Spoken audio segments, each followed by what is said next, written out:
बगावत की ये तस्वीरें बीजेपी कांग्रेस दोनों को परेशान कर रही थीं। विद्रोह की आग को शांत करने के लिए आखिरकार दोनों तरफ से दिग्गजों को मैदान में उतरना पड़ा।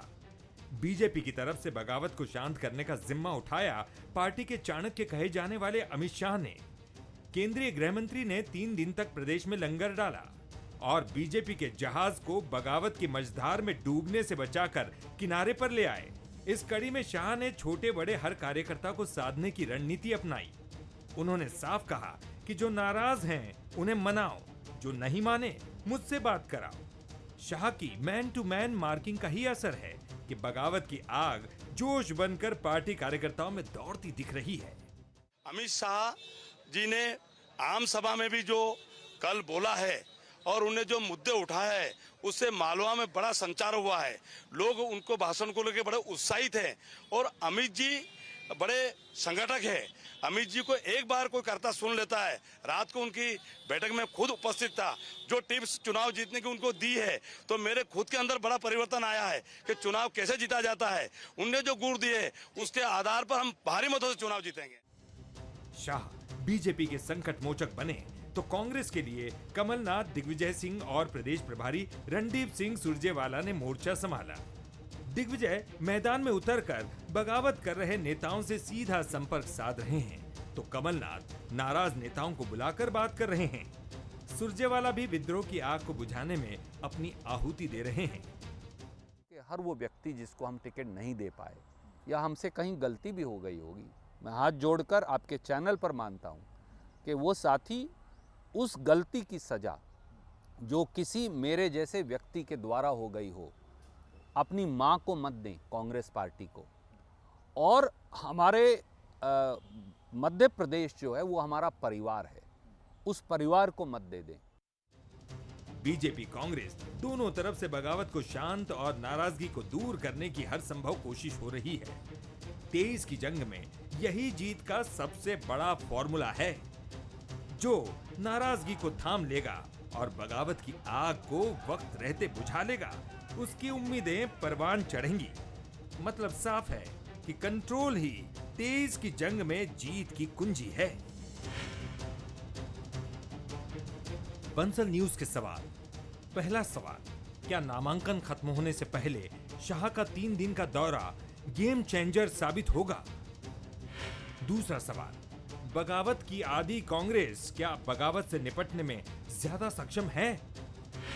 तीसरा सवाल, क्या बगावत चुनाव में कई सीटों पर समीकरण बदल देगी? नमस्कार, मैं हूं शरद द्विवेदी और हमारा आज का मुद्दा है कंट्रोल ही कुंजी। सर, कंट्रोल ही तो कुंजी है जिंदगी की। अगर आप बहुत गुस्सा करते हैं तो कंट्रोल कर लीजिए। अगर आप बहुत जल्दी निराश हो जाते हैं उस पर कंट्रोल कर लीजिए। अगर आप हर चीज़ में नकारात्मक रहते हैं उस पर कंट्रोल कर लीजिए। कम मेहनत करते हैं उस पर कंट्रोल करके अधिक मेहनत की तरफ चले जाइए। और बड़ी पुरानी कहावत है कि घर का भेदी जिया। अगर कहीं कोई प्रॉब्लम है और वो आपके घर में है तब तो गए सब। और बीजेपी और कांग्रेस मध्य प्रदेश में ये चीज़ अच्छे तरीके से समझते हैं। इसीलिए नाम वापसी की जो तारीख है मध्य प्रदेश में 2 दिसंबर, उसके पहले बगावती तेवर अख्तियार करने वाले नेताओं को मनाने की पूरी जद्दोजहद चल रही है। खुद अमित शाह साहब, अमित शाह देश के केंद्रीय गृह मंत्री, वो डटे हैं इस काम में। Randeep Singh Surjewala, in charge secretary Madhya Pradesh Karnataka, CWC member, Rajya Sabha सदस्य, दिग्विजय सिंह जी पूर्व मुख्यमंत्री, कमलनाथ जी पूर्व मुख्यमंत्री, PCC चीफ, तमाम बड़े नेता कोई कोर कसर नहीं छोड़ रहे हैं। और एक ही बात है कि भैया बाद में देख लेंगे ना, काहे को पंगा करते हो, परिवार ही के हो, मान जाओ ना भैया, मान जाओ ना, सब देख लेंगे ना, आप ही की तो पार्टी है। ये तमाम बातें हैं। लेकिन जो बगावती तेवर अख्तियार करता है, कई बार वो बहुत नौटंकी भी, माफ़ कीजिएगा, नौटंकी तो नहीं कहेंगे, दिल टूटा है सर, क्षमा सहित, उनकी पीड़ा इतनी बड़ी हो जाती है कि वो तमाम समझाने के बाद भी समझते नहीं। तो अब देखिए, कंट्रोल ही कुंजी है। कंट्रोल जीवन पर हो तो जीवन अच्छा है, खेल पर हो तो वर्ल्ड कप आपका है, और चुनाव पर हो तो चुनाव आपका है। आज इसी पर बात करेंगे। जो हमारे मेहमान हैं, हमारे साथी हैं, उनसे मिल लीजिए। जगदीश द्विवेदी जी हैं, वरिष्ठ पत्रकार, राजनीतिक विश्लेषक, बहुत स्वागत करता हूं। मनोज सैनी एग्जीक्यूटिव एडिटर लगातार चुनावी मैदान में डटे हैं, उनका स्वागत है। और अपनी जिज्ञासु आंखों के साथ प्रताप भानु शर्मा जी हैं, पूर्व सांसद, वरिष्ठ कांग्रेस नेता। मुझे तौलते हुए कि एंकरवा कितना निष्पक्ष होकर चलेगा आगे, देख लें जरा, देख लें इसको भी। चलिए जगदीश जी, पहली टिप्पणी आपकी, फिर मैं आगे बढ़ता हूं जी।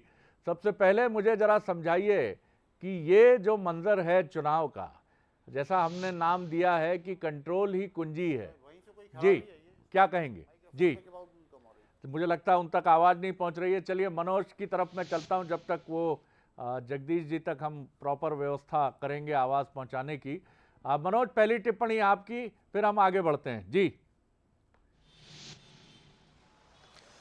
देखिए शरद जी, कंट्रोल तो अमित शाह जी ने खुद को अपने आप को भी किया।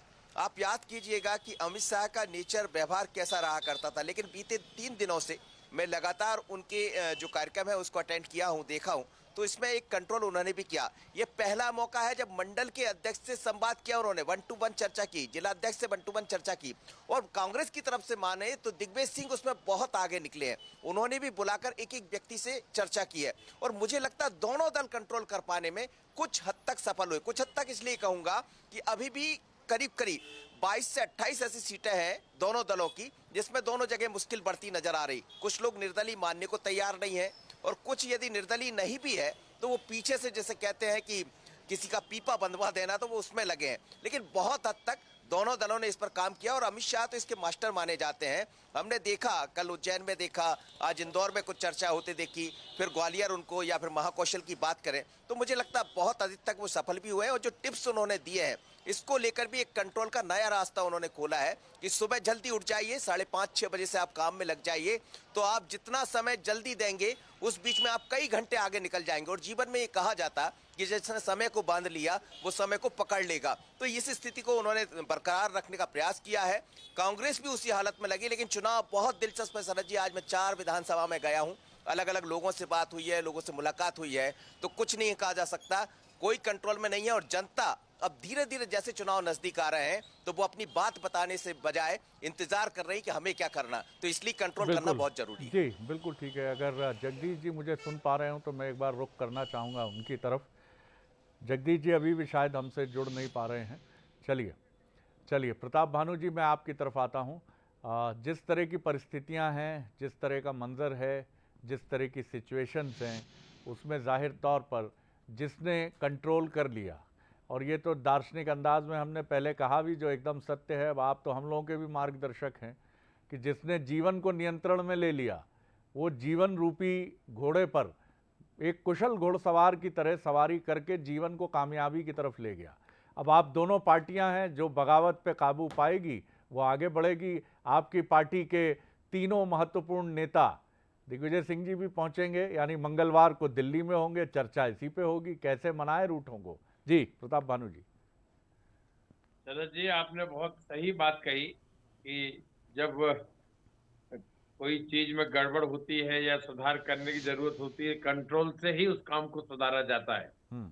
और हमेशा ये देखने में आया है कि जब भी टिकट वितरण होता है, चाहे वो विधानसभा के चुनाव हो, लोकसभा के चुनाव हो, मांगने वाले दावेदार 6, 8, 12 किसी हद तक होते हैं, किसी क्षेत्र में 12-12 पहुंच जाते हैं, टिकट एक ही को मिलता है, और दावेदारियां और योग्यताएं बड़ी प्रबल लोग लगाते हैं अपने अपने तरीके से। तो उसमें से जो सर्वश्रेष्ठ होता है, वो मेरिट के आधार पर सभी राजनीतिक दल उनको चुनते हैं। और मनोज सैनी जी ने बहुत अच्छी विवेचना करी है। उन्होंने देखकर, चर्चा करके इस निष्कर्ष पे पहुंचे हैं कि दोनों दलों के प्रमुख नेता अपने असंतुष्टों का समाधान करने, कार्यकर्ताओं की जिज्ञासा का समाधान करने में मुस्तैदी से लगे हैं। हमारे स्थानीय नेता कमलनाथ जी हैं, दिग्विजय सिंह जी हैं, जो मध्य प्रदेश के प्रभारी हैं, रणदीप सुरजेवाला जी, उनका भी आपने देखा, व्यवहार देखा, उनसे आपने चर्चा करी, कितनी विनम्रता से वो सब इन मुद्दों को कार्यकर्ताओं से चर्चा कर रहे हैं। वो एक सराहनीय प्रयास है। इसमें सफलता मिलेगी जी और यदि जी भाजपा के लोग भी ये कर रहे हैं और उनके लिए बड़े नेता की आवश्यकता पड़ रही चलिए है, मैं लौटता हूँ। ये उनका नजरिया जी है। हाँ, जी हाँ, हम रजनीश तो अग्रवाल हमारे जी राज्य भी राज्य जुड़ गए स्तर पर हैं, इसका समाधान निकाल लेंगे। प्रदेश मंत्री हैं बीजेपी के, बहुत स्वागत करता हूं उनका। जगदीश जी भी जुड़ गए हैं हमारे साथ। नमस्कार, जगदीश मैं जी, भी स्वागत करता हूं। इस विषय को आपसे बेहतर कौन समझता होगा, जिनकी प्रखर लेखनी निरंतर आगे बढ़ती रही है इस विषय को लेकर। किस तरह से मध्य प्रदेश में आप देखते हैं बीजेपी और कांग्रेस में इन बगावती सुरों को, जो बेसुरे होते हुए अभी तो दिख रहे हैं, लेकिन इन सुरों के तार जो खींचकर इन्हें बेसुरा होने से बचाकर सुर और लय में ले आएगा, वो विजय की तरफ बढ़ चलेगा। एक क्विक रिएक्शन आपका। जी जगदीश जी। देखिए शरद जी, सबसे पहले मेरा मानना इसमें यह है कि बगावत आज से नहीं, बगावत पहले से होती आ रही है। लेकिन आप एक बात मेरी मान के चलिए शरद जी, कि ये राजनीति का चरित्र किस तेजी से बदल रहा है, ये भी एक चिंतनीय विषय है कि राजनीति का इस बार जो हम चरित्र देख रहे हैं, ये चरित्र जो है ऐसा चरित्र पहले कभी नहीं रहा। पहली बात तो ये कि ठीक है, बगावत है, बगावत कब होती है? जैसे ही जो राजनीति में ट्रेंड बना है कि जीत हर कीमत पर, जैसे ही सालों से निष्ठा से काम करने वाले एक कार्यकर्ता का टिकट काट के आप जैसे ही किसी आयत उम्मीदवार को देते हैं या 4 दिन पहले पार्टी ज्वाइन करने वाले कैंडिडेट को देते हैं, आप मान के चलिए निष्ठा उसी दिन दफन हो जाती है। और जब निष्ठाएं दफन होती हैं तब बगावत जन्म लेती है। राजनेताओं को इस बारे में भी विचार करना चाहिए कि आखिर ये सब क्यों। भाई एक बार मैंने बहुत पहले, शरद जी शायद आपको याद होगा, एक बार कुशाभाऊ ठाकरे बीजेपी में थे, तो एक कैंडिडेट ने बगावत कर दी और वो कैंडिडेट बहुत मजबूत था। सब बीजेपी में सलाह बनी तो उन्होंने इस नए बीजेपी ऑफिस के बरामदे में कहा था कि पार्टी भले ही चुनाव हार जाए, लेकिन हम ऐसे लोगों को टिकट नहीं देंगे, हम अपने कार्यकर्ता को ही टिकट देंगे। तो ये, अच्छा दूसरी चीज मैं जो कहना चाह रहा था आपसे वो ये कि क्या राजनेताओं के लिए, आप देखिए कोई रो रहा है, कोई कपड़े फाड़ रहा है, कोई जो है प्रदर्शन कर रहा है, कोई धरने पे बैठा है, मतलब नाना प्रकार के 10 टिकट कटने के बाद जो सामने आई, बगावत बाद में हुई। तो क्या सबसे बड़ा सवाल ये है कि क्या राजनेताओं के लिए टिकट जीवन मरण का सवाल हो गया है? जनसेवा का कोई दूसरा माध्यम अब समाज में नहीं बचा है। मतलब आपको विधायक का टिकट मिलेगा और तभी आप जनसेवा करेंगे, तभी आप उस पार्टी के रहेंगे, वरना ना आपके पास निष्ठाएं हैं, ना आपके पास नैतिक मूल्य हैं, सब कुछ क्या टिकट पे आके केंद्रित हो गया है? क्या राजनीति में समाज सेवा के लिए सिर्फ एक ही माध्यम बचा है कि वो टिकट? बड़ा सवाल खड़ा कर रहे हैं आप। जी, नेताओं का अपना डैमेज कंट्रोल अपनी जगह है। रजनीश जी, मैं आपकी तरफ आता हूं। नेताओं की अपनी एक टैक्टिक्स। रजनीश जी की तरफ मैं आता हूं। रजनीश जी, बड़ा सवाल यही है, जगदीश जी जो बातें कह रहे हैं, निश्चित तौर पर कि मूल्य परंपरा कहाँ बची हैं अब। और ये तो वही सवाल हो गया कि महबूब पहली सी मोहब्बत न मांग, कि जो पहले होता था अब कहाँ होगा। और उसके लिए दोषी टिकट के आकांक्षियों को भी नहीं ठहराया जा सकता। मुख्यमंत्री और प्रधानमंत्री जैसे पदों पर हम मान सकते हैं कि वहाँ योग्यता बहुत महत्वपूर्ण है, क्योंकि आप एक प्रदेश और देश के नेतृत्व करता हैं। वहाँ रोटेशन या ये सारी चीज़ों को हम नहीं देख सकते। लेकिन विधायक और सांसद में जहाँ, माफ़ कीजिएगा, कई बार जातिगत समीकरण होते हैं, एक एक प्रत्याशी 40-40 साल से चला आ रहा है, विधायक सांसद, वहाँ तो रोटेशन होना ही चाहिए। इसलिए उन आकांक्षियों को भी दोषी नहीं ठहरा सकते। आप कैसे देखते हैं? देखिए, इसमें कोई मुझे लगता है संदेह किसी को नहीं होना चाहिए कि कोई भी राजनीतिक दल जीतने के लिए और सरकार बनाने के लिए चुनाव लड़ता है, लड़ना भी चाहिए। और हमारा लक्ष्य है सरकार बनाना, और पूरे बहुमत के साथ सरकार बनाना, प्रभावी सरकार बनाना। और ये पार्टी का लक्ष्य भी है। पार्टी केवल समाज सेवा करने आई होती और सरकार बनाने के बाद में हम सरकार के माध्यम से नीति कार्यक्रम योजनाओं के माध्यम से नहीं कर रहे होते, जो संविधान में लोकतंत्र की व्यवस्था है, तो पर हमें ये चुनाव लड़ने की जरूरत क्या थी? और चुनाव लड़ना है तो निश्चित तौर पर जीतने के लिए लड़ना है। जीतने के लिए लड़ना है, इसलिए जीतने योग्य जो संभावनाएं हैं समग्रता के साथ में देखनी होती हैं। एक विधानसभा का असर कई बार 4 विधानसभाओं पर पड़ता है। उसके उम्मीदवार का चयन हो सकता है वो हारने के लिए आप सोच रहे हो, लेकिन उसके साथ में हम 6 विधानसभाएं जीत रहे होते हैं। तो हमें उस आधार पर भी निर्णय हमारे नेतृत्व को लेना पड़ता है। नेतृत्व अनदेखी करता, उपेक्षा करता, ऐसा नहीं है। नेतृत्व समदृष्टि से, और अब उसकी भी त्याग तपस्या नेतृत्व की है। वो भी चाहता है सरकार आए, वो भी चाहता हमारा कार्यकर्ता आधारित संगठन है और यही कारण है कि वो मूल्यों के साथ में आज भी कार्यकर्ता भारतीय जनता पार्टी के नेतृत्व के कहने पर अपनी महत्वाकांक्षाओं को किनारे रख देता है, एक तरफ रखकर, और भाजपा के लिए काम करना शुरू कर देता है। आप देखिए पिछले 3-4 दिनों से जिन नामों को तमाम प्रकार के लोग निर्दलीय लड़ने की, बागी बनाने की कयास लगा रहे थे, घोषणा कर रहे थे, वो सब के सब भाजपा के एक लय, एक स्वर, एक छंद, एक वृंद, एक वंद के साथ में आगे बढ़ते हुए नजर आ रहे हैं। ये हमारी नेतृत्व की कुशलता, पार्टी के अनुशासन और संस्कार की विशेषता है, क्योंकि सरकार हमें बनाना है और पूरे बहुमत के साथ, प्रभावी बहुमत के साथ बनाना है, मूल्यों के साथ बनाना है, विचारधारा के तय किए गए मुद्दों को पूरा करने के लिए बनाना है। अच्छे भी आएंगे, सच्चे भी आएंगे, कई समझौता करने वाले भी लोग आएंगे, लेना पड़ेंगे। हम राजनीति में हैं, राजनीतिक समीकरण भी हमें साधना होंगे, हमें जीतने के लिए, सरकार बनाने के लिए करना होंगे, और भारत माता को जो वैभव के सपने हैं वो देखे हैं, तो उसे पूरा करने के लिए हमें निश्चित तौर पर करना पड़ेगा, और हम कर रहे हैं। प्रताप भानु जी, रजनीश जी जो बात कह रहे हैं व्यवहारवाद की कसौटी पर वो एकदम खरी हैं, चाहे पार्टी कांग्रेस हो चाहे बीजेपी हो, और 2018 में आप दोनों ने इससे बिल्कुल परहेज नहीं किया है। जो भी आता है वही दिल में समा जाता है, न जाने कितने दरियाओं का प्यासा है समंदर मेरा। आपको सरकार बनानी है, राजनीति चलानी है, तो ये तो करना पड़ेगा। कितना इत्तेफाक आप रखते हैं इससे? जी देखिए, रजनीश जी ने उनकी कार्यशैली का और आज के भाजपा के चाल चरित्र चेहरे को उजागर कर दिया।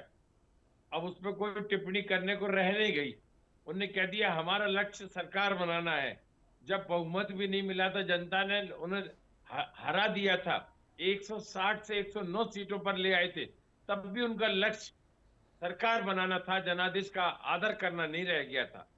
आज भी उसी मुद्दे के उसी भाषा में बात कर रहे हैं, येन केन प्रकार है, हमें तो सरकार बनाना ही है। मूल्यों की बात तो रही नहीं गई।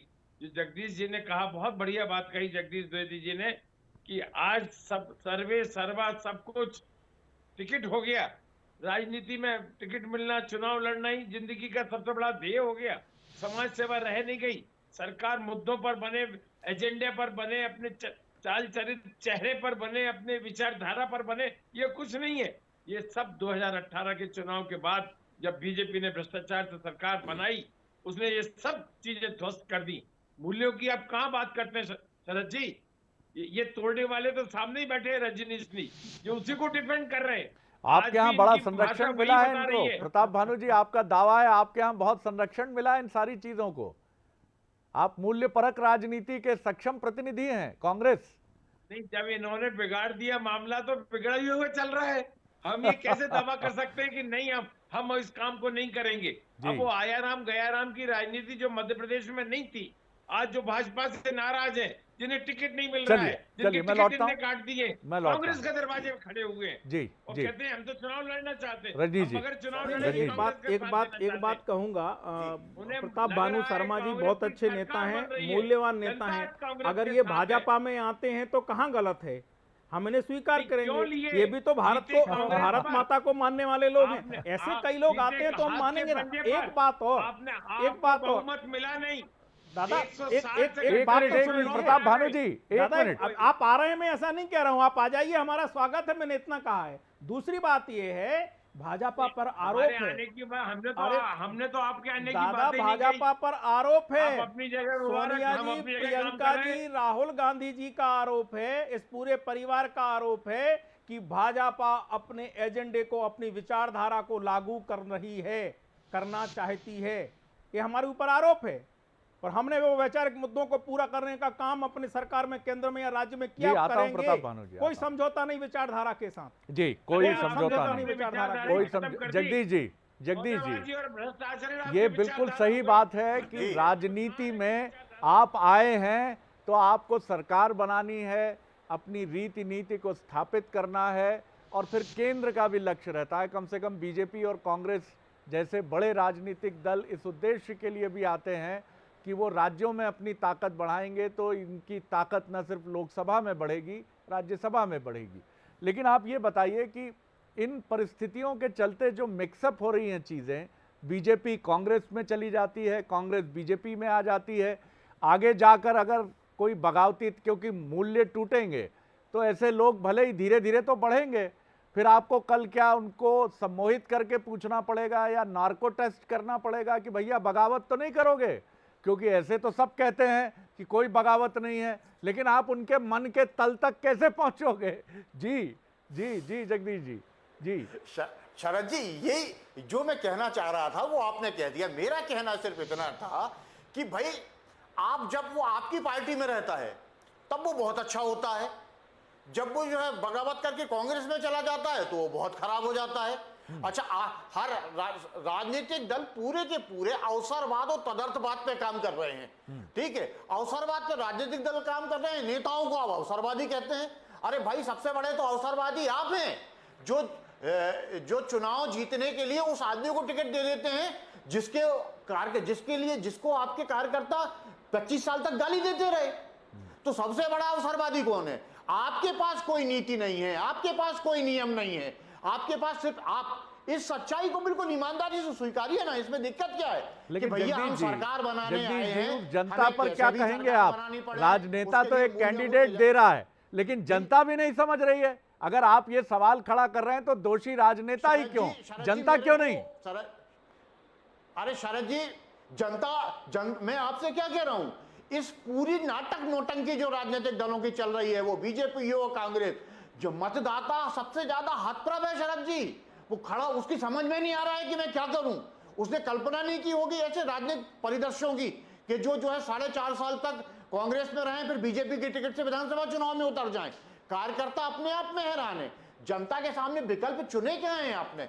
आप जो कहते हो कि भाई जनता क्या करेगी, ज्यादा से ज्यादा वोट नहीं डालेगी। तो इस देश का के लोकतंत्र का दुर्भाग्य ये भी है कि 20% में भी इलेक्शन होना है, 25% में भी होना है और 60% में भी होना है। तो जनता के सामने कोई विकल्प आपने नहीं दिया ना। नोटा का एक विकल्प है, जनता उसे यूज इसलिए नहीं करती कि जनता भी इतना समझती है कि चलो दो में से जो बेहतर होगा हम उसको वोट देंगे। जनता को आप अच्छी चॉइस दे कहां पा रहे हो? हर वो प्रत्याशी जिसके आपको नेता 4.5 साल तक मंचों से जो है उसको बुरा भला कहते रहे, आपने देखा कि चुनाव करीब आ गया, आपने उसको गले लगाया, उसको टिकट दे दिया, क्योंकि आपको सिर्फ संख्या के अंक गणितों पे चलना है और उस पे फिर आप दलील देते हो कि साहब हम राजनीति में भजन करने नहीं आए, सरकार बनाने आए हैं। तो ये बात आप पहले दिन से कहिए ना। बिल्कुल सही कह रहे हैं। एक मिनट चलिए, ये बात राजनीतिक दल पहले दिन से कहें कि हमारे पास कोई मूल्य नहीं है, हमारे पास कोई नीति नहीं है, हम सिर्फ सरकार बनाने के इरादे से मैदान में उतरते हैं और हम सरकार हर कीमत पे बनाएंगे। इसके लिए हमें जो समझौते करना पड़ेगा। जगदीश जी, आपसे निवेदन है, हमारे मूल्य, नीति, विचारधारा, संगठन निष्ठा, ये कहाँ कहती है कि हम सरकार बनाने नहीं आए हैं? जो हमारे इनके साथ रहते हुए चलते हुए सरकार बनाने आए हैं और हमने समय समय पर सिद्ध किया है। हम तो बोलोगे तो अपना दल भी तोहित कर दिया, व्यक्ति और नेता तो कार्यकर्ता तो छोड़िए, हमने दल भी छोड़ दिया और ऐसा किया है हमने। बड़े लक्ष्य को लेकर कई बार समझौता करना पड़ता है। और मध्य प्रदेश में भ्रष्ट राजनीति की शुरुआत, इनका चाल चरित्र चेहरा, आपको कौन नहीं जानता, मैं उन शब्दों पर नहीं जाता साहब। दादा आप जानते हो बहुत अच्छे से, करप्शन का, भ्रष्टाचार का पर्यायवाची कांग्रेस है।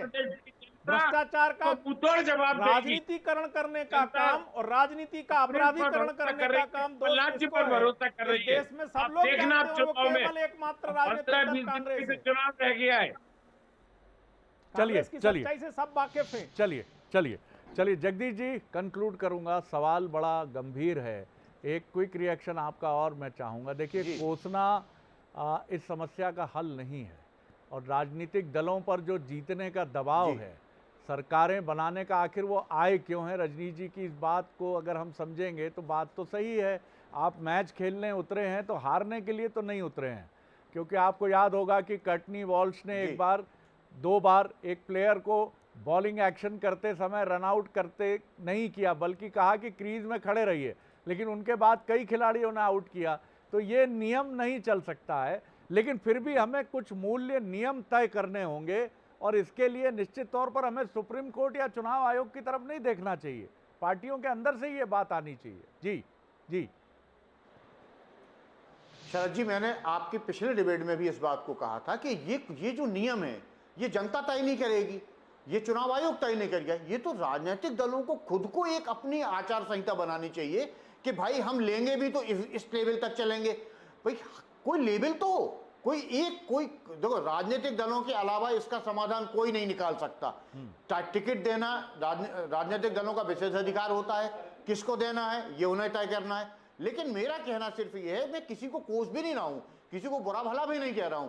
निश्चित रूप से राजनीति है, और आज की राजनीति में आप मान के चलिए आदर्शवाद जैसे शब्द की कोई गुंजाइश नहीं है, सिद्धांतों की कोई गुंजाइश नहीं है, हम भी इस चीज को समझते हैं। लेकिन जहां तक शरद जी हो सके, एक कुछ ना कुछ एक महीन लाइन तो बनानी चाहिए कि हम इस लेवल से नीचे जाके लोगों को गले नहीं लगाएंगे।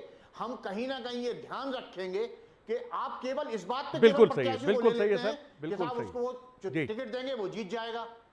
बिल्कुल महत्वपूर्ण बात यह है जगदीश जी, शुरुआत करी है, सबसे महत्वपूर्ण बात यह है, जैसा हम एक माफ कीजिएगा, मैं उस राजनीतिक दल का मुझे नहीं मालूम कितनी सच्चाई है, लेकिन ऐसे आरोप लगते हैं कि एक दल ऐसा भी है जहां आप येन केन प्रकारेण कुछ अन्य तरीकों से भी टिकट ले सकते हैं। ईश्वर ना करे कि वो दिन हम देखें कि अमेजन पर सेल हो साहब, कुछ दल ऐसे भी आ जाएं कि भैया नहीं मिल रहा, कहा बीजेपी नहीं मिल रहा आपको, कहा भी नहीं दे रही क्या, भैया अमेजन देख लो ना 30% पे दे रहा है, हम आ जाओ। ऐसा दिन ना आए सर लोकतंत्र के लिए। इसके लिए मैं मानता हूं इस बात, इसके लिए कुछ कड़े नियम बनाइए और विद इन दी पार्टी बनाइए, क्योंकि बात सही है कि आप अगर ये मिलावट लेकर आएंगे तो लम्हों ने खता की, सदियों ने सजा पाई। कुछ चीज़ें ऐसी होती हैं कि छोटी सी गलती एक तूफान बन जाती है, लेकिन ये राजनेताओं का विषय है, राजनीतिक दलों का विषय है, और आप देश के रखवाले हैं। आप ही पर लोकतंत्र की आन बान शान टिकी है, ये निर्णय आपको करना है, और आप जितना अंतरात्मा में गहराई से उतरेंगे। जी जय हो, आपको प्रणाम है। बहुत धन्यवाद रजनीश जी, बहुत धन्यवाद प्रताप भानु जी, धन्यवाद जगदीश जी। आगे देखिए छत्तीसगढ़ का एक्सक्लूसिव बुलेटिन, मोर माटी मोर खबर। नमस्कार।